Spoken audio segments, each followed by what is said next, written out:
Welcome to Fresnolandia. I'm Jordan Maddox. I'm Dani Bergstrom. Today we have Gregory Weaver, who is Fresnoland's environmental reporter, here to talk about an investigation that he's been working on at Fresnoland. It's out today on this obscure state law called the Williamson Act, which is a law that was designed to protect farmland from encroaching real estate interests and suburban sprawl, and how this law has been, over time as it's implemented in Fresno County, providing tens of millions of dollars of tax breaks to hedge funds, billionaires, and the Canadian Mounties Pension Fund at a cost of tens of millions to Fresno County taxpayers. Greg, could you just walk us through what are some of the key findings of your investigation? Yeah, so the Williamson Act's a farmland program that's costed Fresno County almost $1 billion since the 1990s, and today it costs the county roughly $50 million a year. And this is potential tax revenue that could be going towards schools, roads, and a lot of other social services. What part of the county budget, where does this come from? Where does the money come from? It goes into their general funds. They have all sorts of programs that take from the general fund, but this is $50 million a year in foregone general fund revenue that, goes back to a really lopsided group of farmers that I found. And this isn't only Fresno County. A ballpark estimate of the statewide costs every year is nearly $500 million. And so the Williamson Act, the story is really about how this is the largest land program in the state, and it does nothing largely except for reward big farmers who are buying out smaller farmers. Greg, could you name names? Tell us who some of the names that you saw looking at this that are getting some of the biggest tax breaks. Yeah, so the name that everybody or a lot of listeners will probably recognize is the Assemi family. They got the most subsidies under the Williamson Act in Fresno County in 2022, which is the year that we looked at for the data.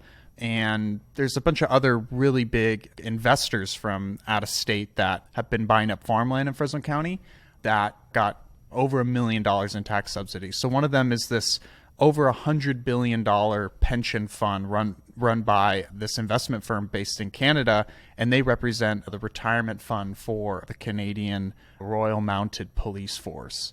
They bought up a bunch of almond land for close to $250 million in the mid-2010s. And it turns out Fresno County's given them over $1 million a year in tax breaks. I never anticipated on Fresnolandia we'd ever talk about the Canadian Mounties, and I am just so stoked that somehow they've made their way on. I know that there's a lot of people who want to fund the police, but maybe not. This is not the way they imagine funding. Very indirect subsidy here. Yes. Okay. Like, you've been working on this investigation for about 2 years now. Yeah. It's been a minute. How did you first stumble across this? It started out submitting it seems like we do every day with a public records request, PRA as we call it around the office. I was following a tip about how PRA and the Williamson Act files at the county, with my computer science background, could follow the money on this program in a way nobody's done before. I hit pay dirt pretty quickly after. We brought up how lopsided the program really is, how 0.2% get the majority of the tax benefits from the program.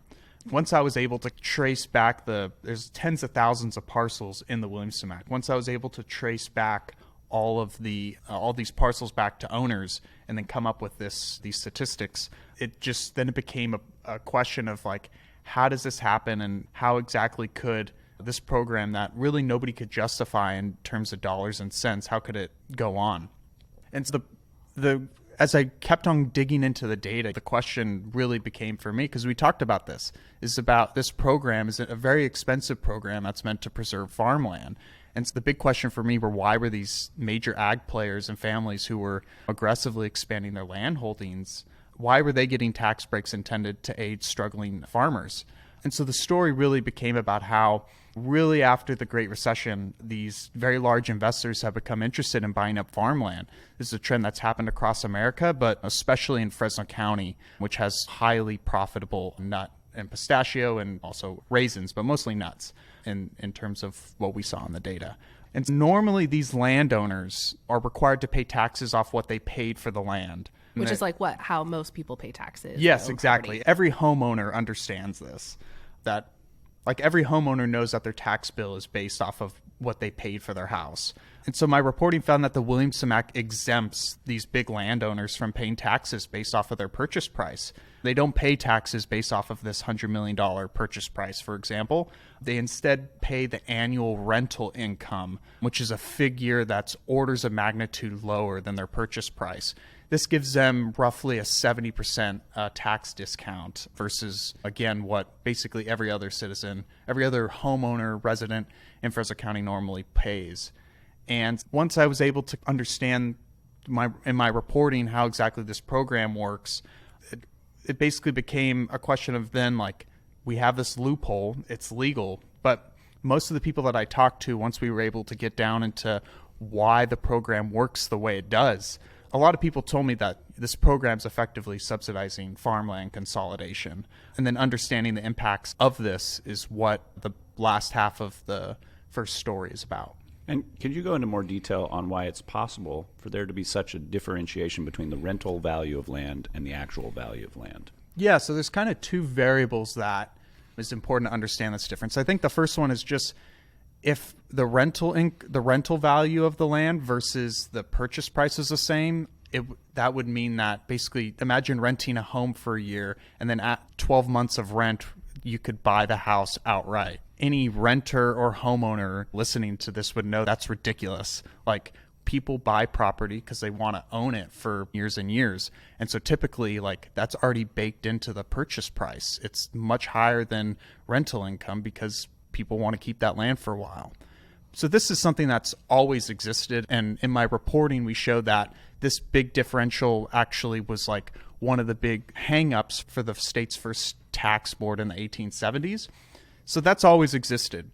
But another really important trend has happened really since the Great Recession that is also important to understand, which is that farmland for these really big investors worldwide that have emerged after a lot of the big bank bailouts after 2000 have amassed all this farmland and put them into portfolios. And once all this farmland is packaged and made into what finance people call securities, basically it makes all these big farmland assets more tradable. And because there's more, once you got something that's more tradable, it drives up the price of that asset. And so you've seen this big surge in the value of farmland per acre that has driven up this difference between the price of farmland and the rental value. And so this is why all of a sudden in 2017 you get a $200 billion pension fund coming into Fresno County and dropping close to $250 million on some nut farmland. It's because it's been turned into an asset. Maybe it's worth just explaining. So when a big pension fund buys the farmland, do they lease it to farmers and they can still continue to operate? How does that work? Yeah, there's multiple ways of doing this, my reporting found. There's really the two major models is one that they come in, buy up the land, and then they find some farm manager who can contract for labor and whatnot. And then there's another company in our story, Gladstone Land Corporation. They're Wall Street. They're traded. It's a publicly owned stock company or whatnot. They're also getting over $1 million in Williamson Act subsidies every year. They buy up the land, but they completely lease out the land to whatever farmer is willing to pay their rental prices. So in the second story of the series, you look at Paul Dictos, who's Fresno County's tax assessor. And he's an unlikely character to take on reform, and you give a backstory of his history. He's very pro-agriculture, he's very conservative, but he starts digging into the program, sees some waste, starts asking questions, gets swatted out.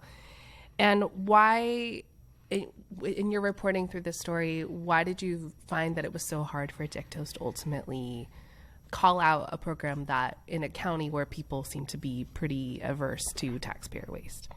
The stuff that we've talked about in the show so far has mostly been about the tax rule itself, rental income versus the purchase price and how these discounts work.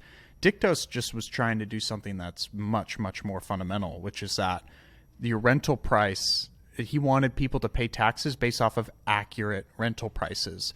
And the County Board of Supervisors at the time Oh, here, I'll go back. So he wanted to do the purchase or the rental prices. He found out that the rental prices that the county had on the books at the time, this is in the 2010s, were inaccurate. They were based off of old crops. Growers had switched to more profitable crops. All of this could have brought in more revenue for Fresno County that he found at the time, millions of dollars. And the county was really strapped for cash at that time because of the subprime mortgage crisis in '08. Value of homes in the Fresno area dropped about 15% during that time, and so the county wasn't getting as much tax revenue as they normally would. So he's looking under the couch cushions for spare change to help bring up all the other services that the county funds. And basically, once farmers started to see their crop information updated and they getting new tax bills, this just raised a bunch of hairs on farmers around the area. And so the Board of Supervisors didn't like that, and so they just basically told Dictos to cut it out. Could the county just stop enforcing the state law if they wanted to? So this is actually a completely run county program. The state basically gives the county an option to enroll in the program, but it's the county's job to be in the program and enforce whatever rules there are. They could stop it tomorrow if they wanted to. Okay. And there is another county that de-enrolled a few years ago. Could you talk a little bit about that? Yeah, so the only county in California that, like of major farming counties, that isn't enrolled in the Williamson Act is Imperial County. So in the 2010s, they basically faced the same situation that Dictos found, which is that this program is costing us a lot and it's not doing much in terms of outcomes on preserving farmland. And they just went the full 9 yards and they just said, we're pulling out of this program. And yeah, they pulled out, and I think they haven't been given money to Williamson Act contracts since probably the late 2010s. And yeah. What would you say the best argument against disenrolling? What would be, are there negative outcomes from this that the county could face, or is it just be lost revenue for those pension funds?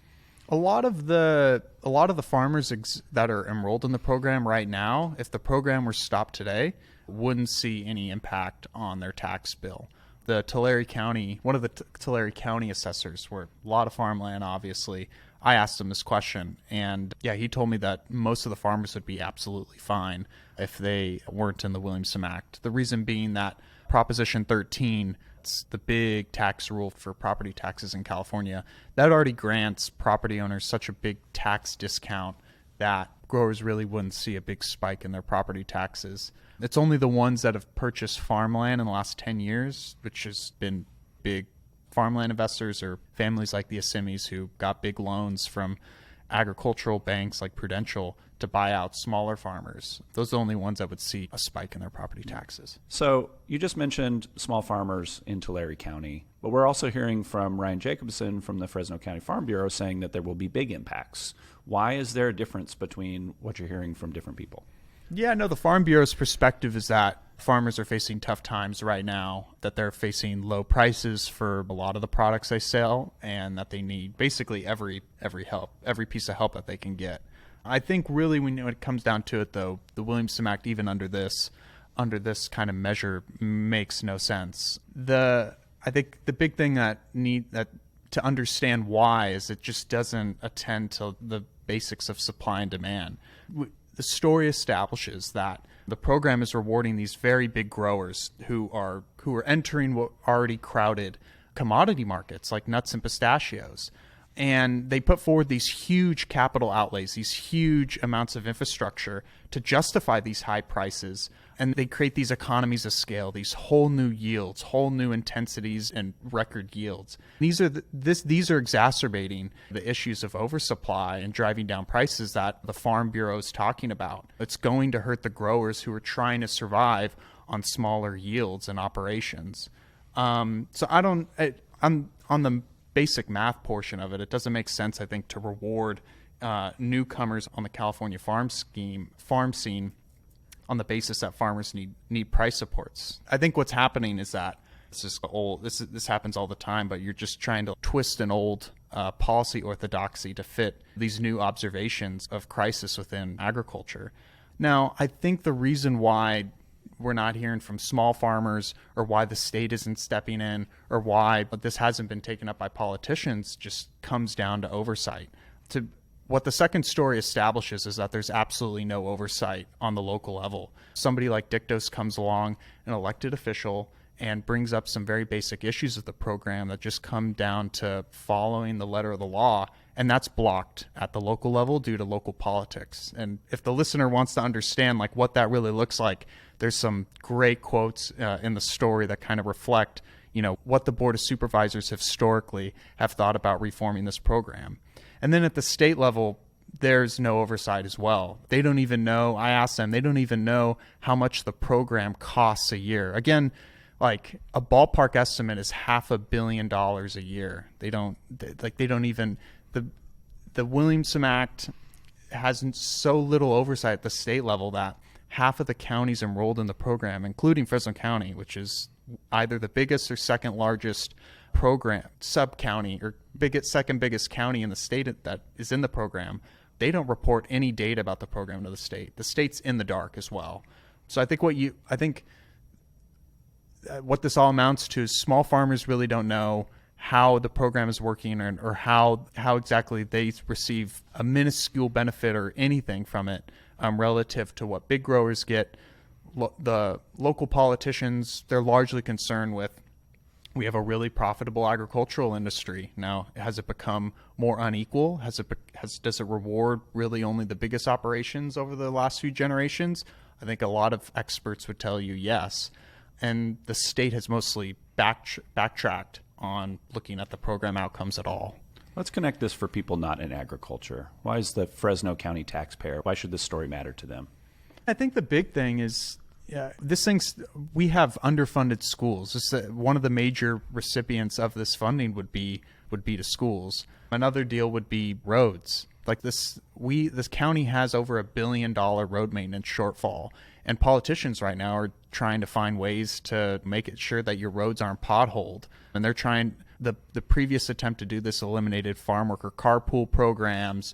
They tried to eliminate other public transit options, bike lanes, safe route to schools. All sorts of stuff got cut to fix potholes. I think what this story establishes that we have a program that's cost us $1 billion, has little to show for it in terms of real outcomes. And these are dollars that could be used towards fixing roads or funding whatever stop sign or crosswalk you want down the street. The other thing that this program really brings up is that there's really two types of farming in Fresno County. There's the big west side almond plantations. And these are operations that don't employ a lot of people relative to more labor-intensive crops. They generate a lot of pollution, a lot of groundwater pollution, air pollution. When we're talking about aquifers collapsing and the aqueduct needing multi-billion-dollar upgrades, it's because these big operations are digging deep wells and pumping it so that way they can deliver for investors. This is a lot of resources going towards operations that export a lot of the stuff that they grow here. The big thing that the Williamson Act leaves open is that we have world-class vegetable growers out in Southeast Fresno. And we got Lisa Hamilton's book that's come out in the last year or two about these small rice growers out in Southeast Fresno.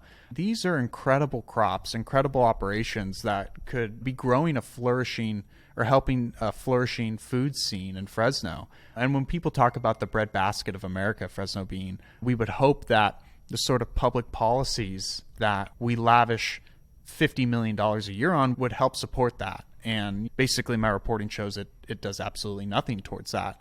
And I guess the big question for the listener is, do we want $50 million to be going towards the sort of nut operations that get shipped off to China and Europe?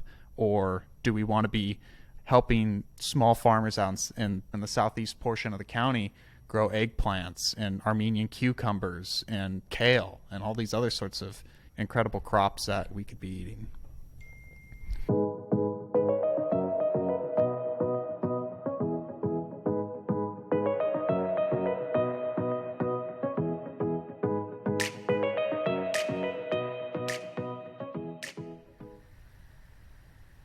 We're going to conclude this episode with our favorite segment, which is what we're loving this week. I'm going to start because I had a big thing this week. Some of the listeners may know that I'm on the board of the Fresno Philharmonic, and we had an incredible concert, actually 2 concerts last weekend, part of our Cultural Crossroads program where we connect different cultures and music. And this particular concert was called Meguru, which is a project that the Philharmonic worked with Mas Masumoto, as well as 2 composers, one from the Bay Area and one from UCLA, and they composed a piece that celebrated 4 generations of Mas's family and represented that through the seasons. And it was incredible to work on. Mas is a treasure that the greater Fresno area has, and it was an incredible concert. I only cried twice, and just twice. It was beautiful. I'm so mad I missed it. Yeah, Donnie, what are you loving this week? So I've spent a lot of time in our wonderful hospitals in Fresno over the last few weeks. So I am Sorry to hear that. It's okay. Everything's fine now, but I'm loving our healthcare workers. My daughter had the most amazing experiences at Kaiser and Valley Children's, and she plays Pokemon Go and always has Pokemon with her at all times. What's your daughter's favorite Pokemon? I've never asked. Charizard. Charizard? She has a little Charizard stuffy that literally she won't go anywhere without it. If you see me walking around on the weekend, I will have Charizard probably in my arms. Do you share? Is that also your favorite Pokemon? It's not. What is yours? There's a lot of them. Greg, do you have a Pokemon that comes to mind? All those cards intimidated me as a kid. Really? I never attempted to play it. No. Oh, wow. I was collecting. You know what it was? I was collecting baseball cards. You either have one path or the other. I'm a Bulbasaur guy. I like the starter. Bulbasaur, I like the yeah. starter characters. He was like a plant meets like a lizard of some kind, and so I like that combo. Bulbasaur is really good. I can't believe I'm stuck. I really like Sylveon, which is the fairy version of Eevee. That's probably, and my daughter just got a Sylveon dress. It's very cute. But all of this to say, so at her hospital experiences, she had so many doctors and nurses and nurse practitioners that saw her Pokemon and then play and friended her on the game. Oh my gosh, anyways, that's incredible. It was a really lovely experience through a really traumatic time. So. Greg, what about you? What are you loving this week? I've been really, for anybody, just to go back to the farming theme, I planted my first crop of kale in a little raised bed. What type Farmer of Greg. kale? I got 3 varieties. I got dinosaur, like the regular one. There's like another one, regular one. I can't remember even what you call it. That's like you typically get at the grocery store. And then it's called red Russian kale. That's the third one. There are so many. I grew Portuguese kale when I was in grad school, and I grew way too much, and then all my roommates had to eat it for 2 months because there was a massive crop. Kale just grows.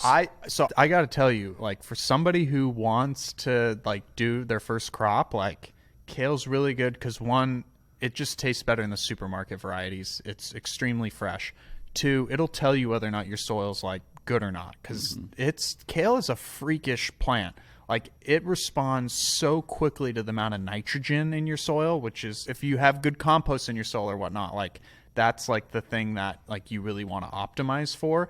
And so I have parts of my garden that I buried old garden trimmings in and let it decompose, and that stuff adds nutrients to the soil.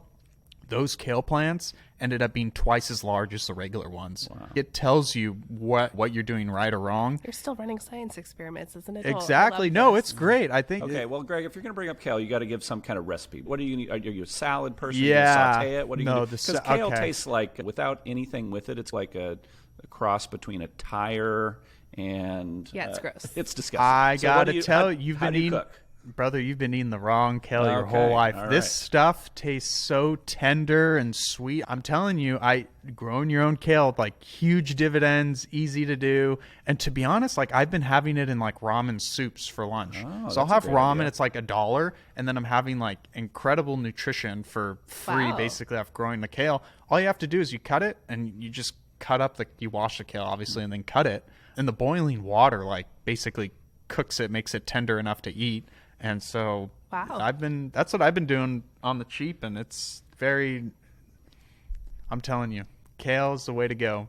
We were accused 2 weeks ago, Donnie, of this podcast sounding like an episode of Portlandia, and now we have brought that full circle. So kale. I really do my best. I will say Pokemon is not really Portlandia adjacent, No. but growing your own kale, definitely up that alley. Next time I come on, I'm going to have to talk about how I'm trying to keep my kale alive through the summer with shade and whatnot. Keep us posted. That's a Fresno problem right there. Yeah, exactly. So I heard some gardener tell me that in Fresno, shade is actually more important than mulch, which is quite... Yeah, we have fertile soil already, but Yeah, shades numero uno for basically 8 months out of the year. So Makes sense.